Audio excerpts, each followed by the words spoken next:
Good morning, dear students. Myself is Deepthi from DIPS Kurolbagh. In today's lecture, we are going to continue History Chapter 8, Education in British Rule. In today's lecture, we are going to read about the Wood Dispatch 1854. Wood Dispatch was the recommendation sent by Lord Wood to Lord Dalhousie in the year of 1854. These recommendations were for the education, how to improve the education in India. So he has given some following in recommendation. Number 1, to set up an education department in India. Number 2, private school colleges were receive grant from government. Number 3, universities were to be established at Madras, Bombay and Kolkata. And Indian Education Service was to be introduced with which could recruit teachers for government institution all over India. There should be at least one government school in each district. Western culture to be supported in India. Next is the local language also be taught along with the regional languages. In accordance to the Wood Dispatch, the University of Madras and Bombay and Calcutta was set up. British also set up and commission like Hunter Commission to support this cause of modern education. So main purpose of Wood Dispatch was that he wants to just open the schools which with the recommendation or with the help of the government. There should be an institution who provide teachers to the government institution all over India, and they also want that each district have at least one government school. So these were the few recommendations sent by the Lord Wood to Lord Dalhousie. And what was the main reason behind to educate the people of India was to educate the Indians in order to have some clerical staff to work for their company instead of importing Englishmen from England. This was the main cause to educate the Indian was. This was the main cause. Next is the defect of modern education. There was certain major defect in the education system under the British. Number 1, there were hardly any primary school. Even one of the ones that exist did not have funds. Mass education was neglected.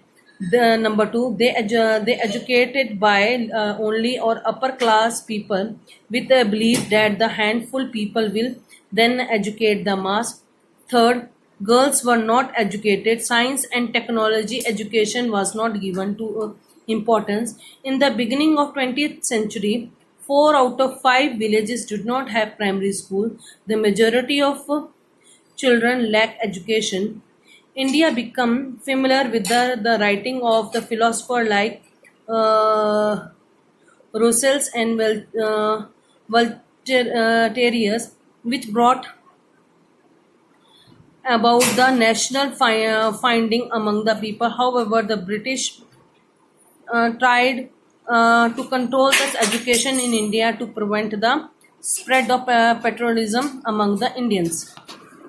The impact created by Indian leaders on education. Indian leaders played an effective role in the spread of education. Leaders formed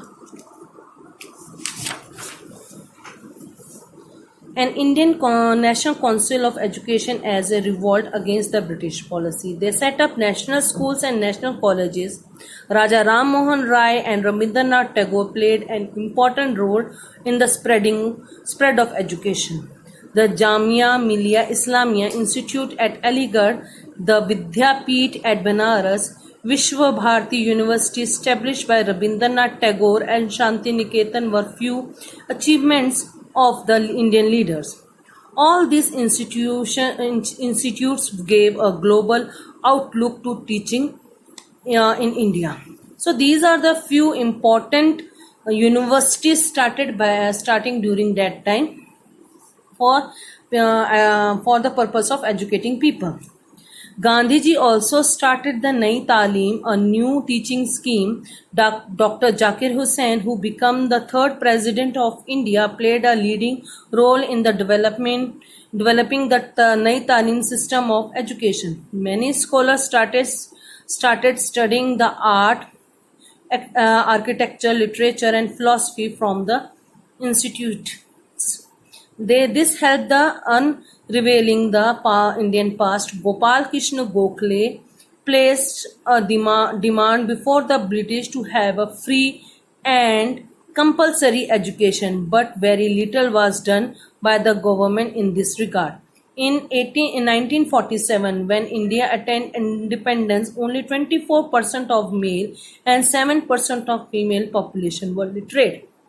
So this is the impact of education by the Indian leaders on education. In next lecture, we are going to read about the contribution of the British and growth of science. Till then, thank you very much. Stay home, stay healthy. Goodbye.